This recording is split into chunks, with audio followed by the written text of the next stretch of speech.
மீன்லாம் நல்லா நீட்டாக கழுவி வச்சுட்டு பொரிக்கு தனியாக குழம்புக்கு தனியான்னு எடுத்து வச்சுட்டு அப்படியே மீன் குழம்பு வைக்க ஸ்டார்ட் பண்ணியாச்சு. அதுக்கு கடாயில் கொஞ்சமாக நல்லெண்ணெய் விட்டு கடுகு, வெந்தயம், சின்ன வெங்காயம், கருவேப்பிலை, பூண்டு போட்டு நல்லா வதக்கிக்கோங்க. அப்புறமா நறுக்கி வச்ச தக்காளியும் பச்சை மிளகாவும் போட்டு நல்லா வதக்கிக்கலாம். அடுத்தது அரைச்சி வச்ச மசாலா போட்டுக்கோங்க.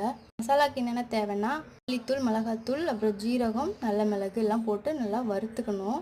அது கூட தேங்காய், மஞ்சத்தூள், சின்ன வெங்காயம் போட்டு நல்லா மையாக அரைச்சிக்கலாம். அடுத்தது புளி கரைசல் சேர்த்துக்கோங்க. சேர்த்துட்டு தேவையான அளவு உப்பு போட்டுட்டு நல்லா குழம்பு கொதித்ததும் கழுவி வச்ச மீனை போட்டுக்கலாம். குழம்புக்கு தலை, வால், அப்புறம் நடுத்துண்டு இதெல்லாம் போட்டால் நல்லாயிருக்கும்.